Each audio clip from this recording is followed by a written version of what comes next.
I'm not dependent on punch power, you know. You know what, it takes a lot more than that to be a great fighter. A lot more than that to be a great fighter, so there's various ways I'll win.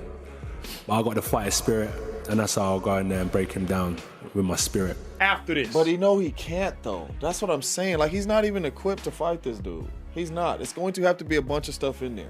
Joshua will punish this man. Impossible for somebody like Anthony Joshua, who is so big and so strong, to even think he's going to take it easy. Because even if he tries to take it easy, he's so powerful, so strong that even those punches that are being easy are still going to hurt. Anthony Joshua has warned Jake Paul during a press conference, calling him delusional for thinking he can win. He added that he is taking this fight primarily for the money, treating it as a business decision. Joshua made it clear that once they step into the ring, he remains the far superior fighter. I deliver what I was supposed to deliver years ago. I deliver what they ran from. I deliver what he asked for $50 million for. I'm gonna give him a $50 million knockout. I honestly listen to what people say sometimes. They're avoided, this person's running. I honestly think some people are deluded. Really, I do think that they've got some sort of a long-term concussion, because no one's running. In terms of 50 million, I'm a businessman. If there was 50 million on the table. Chris Algieri explains that this fight gives Anthony Joshua the perfect opportunity to return to the ring. After a period of inactivity following his last loss, Joshua can use this matchup as a stepping stone to rebuild confidence and regain competitive rhythm. Algieri highlights that Joshua earns a strong payday while keeping the risk low, almost like a controlled sparring session. Financially, mentally, and physically, this fight benefits Joshua and makes strategic sense for his comeback. What are we talking here? Like, it's going to be an exhibition? No, it's a fight. You're a heavyweight. You're calling out heavyweights. You're calling out a heavyweight. You're calling out Anthony Joshua, former world champion. You're calling him out on short notice. It's a fight. You're going to wear 10-ounce gloves and you're going to fight 10 rounds, and that's what it is. I don't understand any idea of anything else. Oh, it's going to be 8-2s? Is it going to be 15-ounce gloves? What the hell are we doing? This is boxing. You want to fight a real guy? You're fighting a real guy, which I am very respectful, and I respect the hell out of Jake Paul if he does step in the ring with Anthony Joshua. No matter what happens, kid's got balls of steel, and I applaud you. Well, the reason I say we don't know yet, because Jake Paul has fought in his last fight with Gervonta Davis was going to be an exhibition. They had to do that because of the weight difference. This is still a weight difference here. I mean, the Anthony No, Joshua, there's not. No, it's not. It's heavyweight. It's the same weight class. Well, what do you consider Jake Paul? Cruiserweight or heavyweight? Heavyweight. How much did he weigh his last fight? He's fought at cruiserweight. He's also fought at heavyweight. Against Tyson was at heavyweight. What was his last fight? He's a cruiser. He's a heavyweight. What was he his was last two. fight? It was his last Mike fight was Tyson. at cruiser against Chavez. Whatever, you know what I mean. Like the reason Gervonta Davis fight. He fought Chavez after Tyson. I guess Tyson was that long ago. Wow. Yeah, it was a year ago. This week, I was looking at my Instagram memories. I was in Dallas, Texas, getting ready for me pooping my pants on Netflix. That was about a year ago. Exhibition. These are questions that are asked. These are questions that are attached. Eddie Hearn states that Anthony Joshua is definitely interested in facing Jake Paul, but the team must proceed with caution due to Paul's unpredictable nature. He points out that Jake has a history of finalizing opponents only to cancel or delay fights at the last moment, making planning difficult. Because of this, Joshua's camp remains ready for sudden changes while continuing preparation. Hearn emphasizes that if Jake Paul truly commits, the fight could become one of the biggest paydays of Joshua's career. However, excitement must be balanced with caution to avoid unnecessary disruptions. Joshua's team aims to secure the financial upside while protecting his career from unpredictable setbacks. Jake Paul news seemed to come to a surprise for many. How close are we to making that fight, Eddie? Not that close. I mean, there are conversations. There's a lot of hurdles to overcome. But if he's serious about the fight, and if it can get made, there's a very good chance we'll do it. Is it on Netflix, and what did DAZN have to say of the fact that it made? One of the hurdles to overcome. But we were going to have an 8-round run out in December. Just so happens it might be against Jake Paul. Have you spoke to Nikisa? I know you're not friends with him. What are the conversations you've had? That's who we're talking about, you know. And if they're serious and if it's real, there's a good chance. But listen, we could wake up tomorrow and he's announced another opponent and he just used AJ's name for clout. listen, I have to respect him if he takes the fight, but who knows? What do you think Dana White will make of this fight? I mean, he did Mayweather against McGregor. He doesn't like Jake Paul. I really couldn't care less what he thinks about the fight. AJ's going to make close to or around a career high payday, and we'll take. Paulie Malignaggi stresses that Anthony Joshua will take this fight extremely seriously, even if it is officially labeled an exhibition. He explains that Joshua has never underestimated an opponent in his entire career. Once he steps into the ring, he brings full focus, precision, and power. Malignaggi notes that Joshua's discipline, timing, and boxing IQ allow him to exploit mistakes instantly. Ryan Garcia agrees, adding that even if Joshua holds back slightly, his natural strength and accuracy still make his punches dangerous. Analysts highlight that Jake Paul faces a real physical threat. Joshua's experience against elite heavyweights allows him to control distance, pace, and momentum. For Paul, this fight requires strategy, resilience, and total focus, because even a small lapse could have serious consequences. Now, and if you listen to this, it's definitely out of the bag.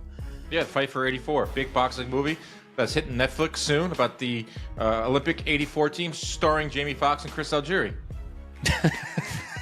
I am not starring in anything, but whatever. Yeah, no, I got a credit. I'm in it. I got some lines. So that's amazing. That is so cool. I mean, this couldn't get any cooler.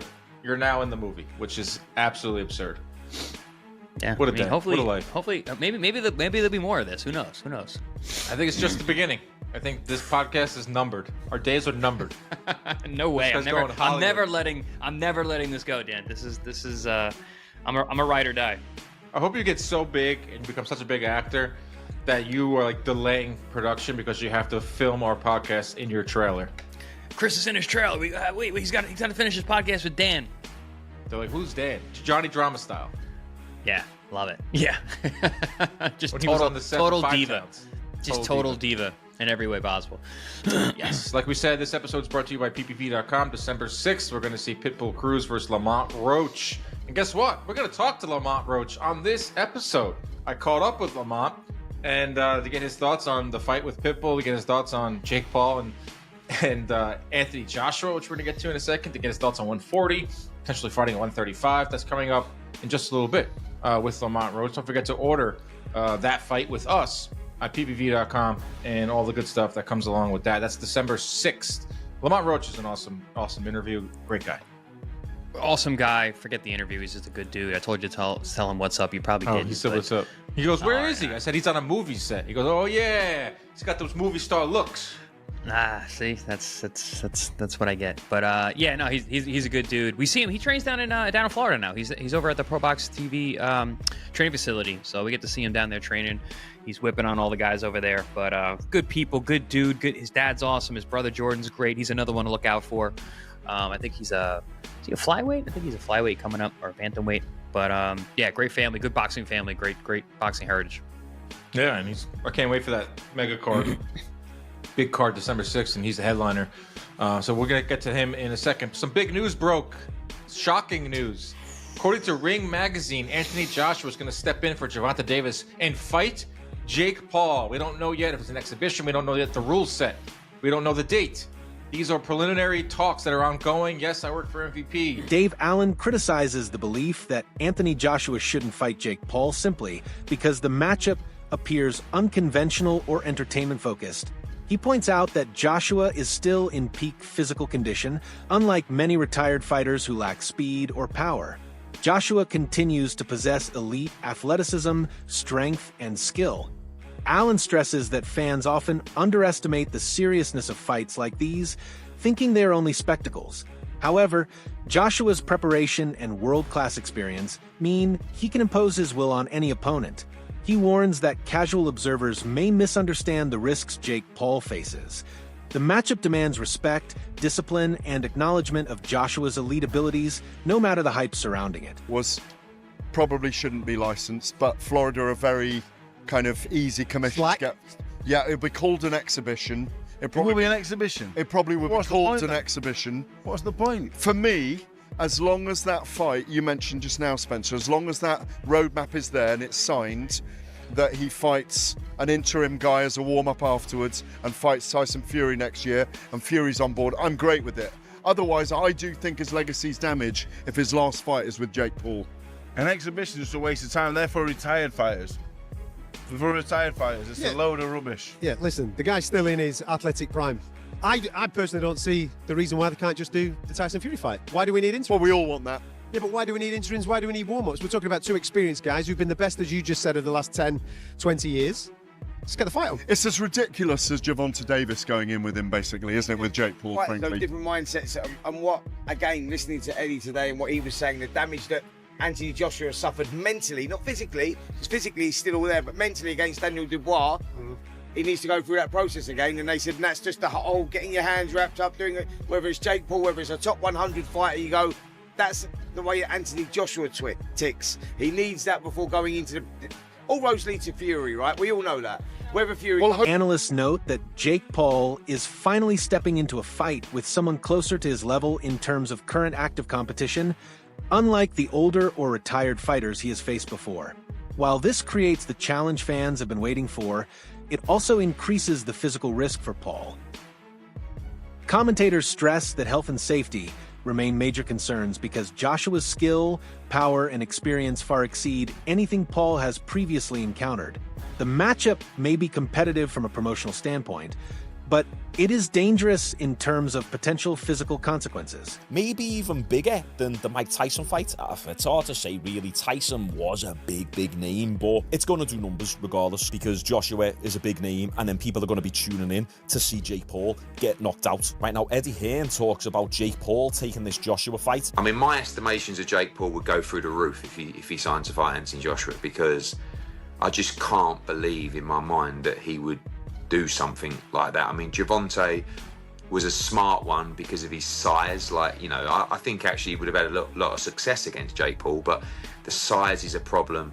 But this would just be, you know, like if Jake Paul was to take the fight with AJ, you'd really have to maybe carry his balls in a wheelbarrow on the ring walk, you know, because AJ wouldn't mess around in there, you know. So it would be huge, but nothing, you know, to tell you it's close, just a few conversations so far. Damn right, if Jake Paul takes this fight, he's got some major balls on him. And I know people hate influencer boxing, but come on, he's not fighting an old, retired, past the prime MMA fighter. No, he's fighting a legit boxer who's massive, 6'5", 6'6", jacked, 240, 250 pounds, shredded, power puncher. Do we need to remind ourselves of what Joshua did to Francis Ngannou? Francis Ngannou was coming off a pretty good performance over Tyson Fury. He didn't get the win in that fight, but you could argue that he did actually win that fight. And Ngannou, throughout his entire MMA career, in 4-ounce gloves, very rarely got hit. He could take a punch. He's got a big, fat African head. Big, thick neck, traps back. He just can't really be hit. And look what Joshua did to Ngannou. Out cold. So what do you think Joshua is going to do to Jake Paul? Jake Paul better start loading up on that Trenbolone. He needs to start eating Anavar like Skittles. Analysts emphasize that Anthony Joshua's credentials as an Olympic gold medalist and former heavyweight world champion make him an extremely serious opponent, regardless of the fight circumstances. They highlight that Joshua's blend of technical skill, knockout power, and elite-level experience sets him apart from anyone Jake Paul has ever faced. Joshua's ability to read opponents, adjust mid-fight, and land precise, punishing shots means that even minor mistakes from Paul could be severely exploited. We see what Alexander Usyk, who's now the undisputed, one of the greatest heavyweights of all time now after beating all these guys. He was a smaller guy. Went up, he's like 6'2", 6'3", about 200 pounds. At first, now he's probably sitting at about 220, 230. Similar size to Jake Paul. Yeah. Went up and beat all these guys. Granted, Usyk, greatest amateur boxer at that weight class ever. Mm-hmm. I think it's going to be interesting, but I do think Jake Paul is in a good position. The only fear is this. I hate to give him credit. If Jake Paul gets his block knocked off completely. Yeah, very possible. The Jake Paul experiment is over. It's a wrap. Because if you step into the ring, everybody thus far is wondering and has wondered, like, what would happen versus a legitimate boxer? Yeah. And in their relative shape. Not a 50-year-old Floyd, Yeah. Not a 60-year-old Mike. We've all asked ourselves, well, what happens if you fight a real fighter? The problem is, once you fight a real fighter and you get beat down, the hypothesis is gone. So now we don't need to wait to see the experiment. Y'all know what we do every year. We say the best college team could beat the worst NFL team. Yeah, and it's nasty. a fun debate. Yeah. Because if you don't really know ball, if you don't really know ball though, you'll be like, man, but if 10 players on Georgia would start for the Cleveland Browns right now. But if they actually... Ade Oladipo highlights that this event has become one of the biggest fights of the year, drawing massive attention from fans and media worldwide. He explains that Anthony Joshua's legacy as an Olympic gold medalist and former heavyweight champion adds serious credibility and excitement to the matchup.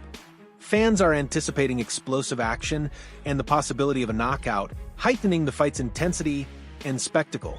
Oladipo notes that Joshua's skill, power, and experience ensure the bout will be treated as a legitimate high-stakes fight, not merely entertainment. The blend of Joshua's global reputation and Jake Paul's massive mainstream following has created a blockbuster matchup that has become a major talking point across boxing circles and social media platforms worldwide. And this is, for Jake Paul, a much bigger fight than fighting Gervonta Davis. And I mean bigger, not just in the sense of who he's fighting and the size of AJ, I mean bigger in terms of numbers. Like Jake Paul versus AJ does way bigger numbers for me than Gervonta versus AJ. I think this actually does bigger numbers than Terence Crawford versus Canelo. I really do. I think this is, again, if it makes money, it makes sense. Let's talk about the negativity. And look, I get it. Like, if you're like me, I still believe, and look, some might say, well, AJ's just going to pick up, who knows what the numbers are, 80, 100 million, right? And then continue on his trajectory or career to potentially become a world champion again. I don't like this pause, if this is just me. I still believe that AJ can do damage in the heavyweight division. I believe that. Again, some people are like, no, he's done. Okay, cool. I believe that AJ can do damage again. I look at the heavyweight division and I remove Alexander Usyk from it and I'm like, AJ can beat a lot of those guys. So I like the idea of AJ staying busy and having real fights against real heavyweights. So I'm not a fan of this pause, especially considering that we've not seen AJ in the ring since September 2024. It's a long time. It's a long time. So if AJ has this fight, we're not going to see AJ in the ring properly until the spring. It's a long time. If AJ was busy, and then had this fight in between, I guess I wouldn't be too mad with it. I get it, right? If someone knocks on your door and says, do you want to fight Jake Paul for 100 million? You're like, you'd be stupid to say no. No, I don't want that 100 million for what would be and will be. And that's it for today's video. Stay tuned, and until next time, take care.